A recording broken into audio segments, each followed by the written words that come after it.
का दर्शन कीजिए। ग्रंथों में लिखा है कि ध्वजा का दर्शन करने से हमारे संपूर्ण मनोरथों की पूर्ति हो जाती है। ध्वजा की इतनी बड़ी महिमा है, तो यह बरकत में बड़ा विशेष है। बरकत क्यों रुकती है, बरकत कैसे होगी, घर में धन की वृद्धि, घर में शांति कैसे होगी, तो उसमें एक पहलू प्रमुख यह भी है कि आप मंदिरों के सामने से निकलते हैं तो उन्हें वंदन प्रणाम करके जाइए। और दूसरी बात यह है कि दिन में भूल करके भी अपने घर के प्रमुख गेट को बंद मत कीजिए। जो मेन गेट है उसको दिन में बंद रखने से तरक्की रुकती है। ये पक्का मत्स्य पुराण में वर्णन है, जो भी मैं आपको निवेदन कर रहा हूँ। इसलिए घर का जो प्रमुख दरवाजा है सुबह भोर में लगभग 5 बजे तो खुल जावे और रात्रि को शयन से पहले तक वह खुला रहे। इससे घर में बरकत होती है। तो ध्यान रहे इस बात के लिए कि दिन में घर का मेन गेट, जब कहीं आप बाहर जा रहे हैं तो बंद करना ही होगा। वैसे घर के मेन गेट को बंद मत कीजिए, भले ही आपको एक चौकीदार बिठाना पड़े।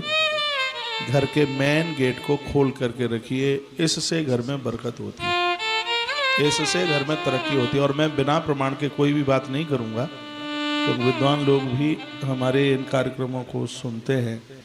भोर में 5 बजे जब आप अपना गेट खोलते हैं उस समय घर की खिड़कियों को जरूर खोलिएगा। घर में मंदिर ऐसी जगह बनाइए जहां सूर्य भगवान की किरणें आपके मंदिर तक आ सकें। फिर देखिए आपके घर में कितनी बरकत होती है।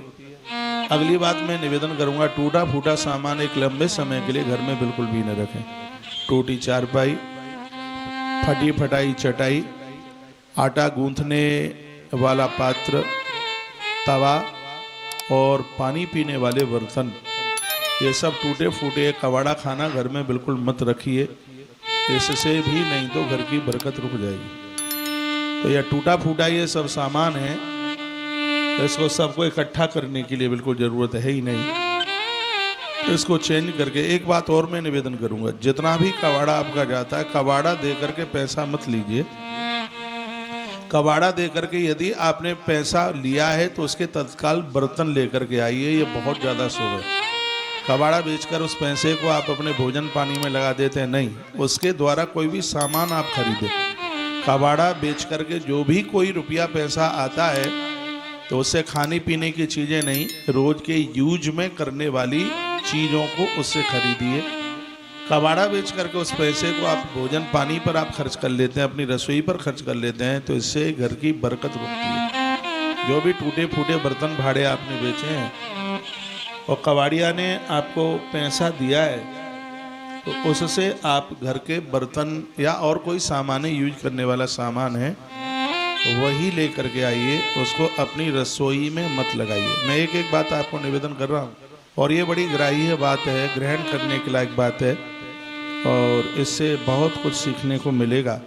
इतनी मेहनत के बाद में तरक्की नहीं हो रही है तो इसका मतलब है कि नाव इसलिए आगे नहीं बढ़ी क्योंकि नाव कहीं खूंटे से बंधी हुई है। जैसे रस्सी खोल करके नाव आगे बढ़ाओगे तो बढ़ जाएगी, उसी प्रकार से बातें तो बड़ी छोटी छोटी हैं लेकिन इनका प्रभाव अपने आप में बहुत बड़ा है। ठीक है, ये बात रही कबाड़े की।